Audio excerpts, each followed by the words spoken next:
One of the favorite subjects that artists have to paint or to sculpture is that of the Madonna and the child. There's something about that image of a mother looking lovingly upon her child, holding her child. There's something that stirs something within us.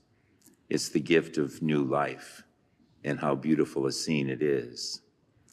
And we see that if we reflect upon that scene, what does this feast, Mary, the Mother of God, have to say to us?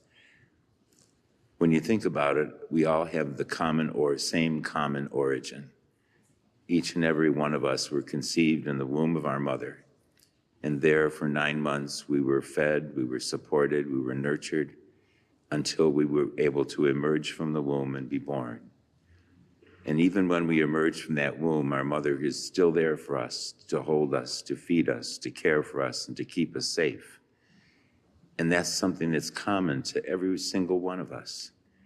And not only every single one of us, but now to God. Because Jesus was conceived in the womb of Mary, just as we were conceived in the womb of our mother and given life. And so God becomes man through the Blessed Virgin Mary. And so when we celebrate her motherhood, it's really an important feast for us because God came into the world to be one of us and with us. And that's what Christmas is all about, his presence with us. And Mary sets the example. She says, "Be it done unto me according to your word." She's obedient to God and conceives in her womb. And the birth of Jesus is one that we could look at forever and ever with love and affection. The first reading puts a face on Jesus. It says, "Let the Lord's face shine upon you. Let the Lord's face shine upon you." Mary puts a face on God, and we can see him.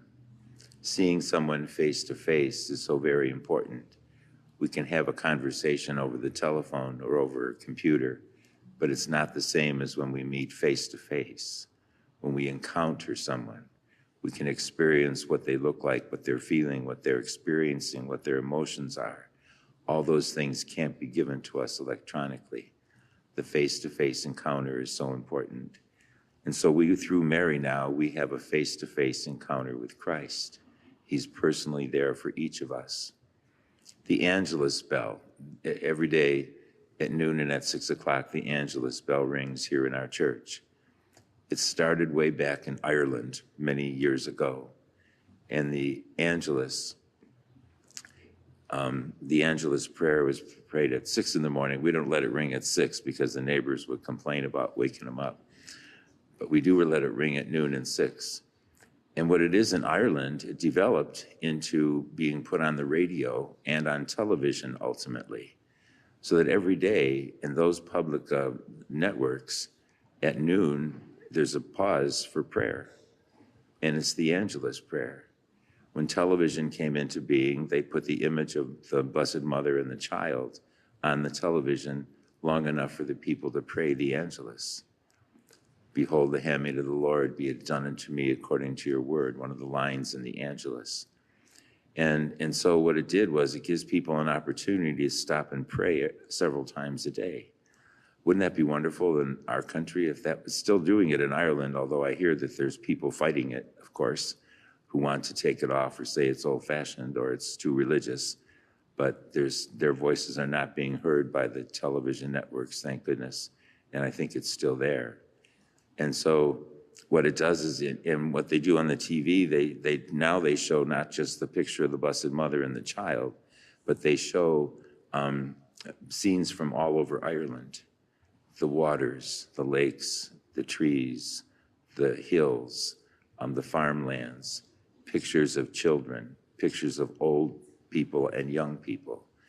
Because in the praying of the Angelus, it's reminded us that we're all part of God's family. We're all God's children. And so in that very Christian land, it's something that they inserted into their everyday life. It'd be great if we could do that here. And so when you hear the Angelus bells here at our church every day, maybe you don't have time to say the whole Angelus prayer, but you can pause for a moment, lift your mind and heart to God, and pray for your loved ones, pray for your family, for your friends. As we end a 1 year and begin a new year today, how fitting it is to celebrate Mary, the Mother of God, who gives us new life. Every year we hope that we'll have greater blessings than the year before. But we need to look back and thank God for the good things that happened in 2018, and we need to ask God to help us in the year 2019. So today, this Feast of Mary just reminds us of where we come from as well, and how precious our life is to God, and that we should treasure that gift and do with our life as Mary did. Be it done unto me according to your word. She trusted in God and opened up her whole life to him. And that's what we need to do as well. Open up our life to Christ.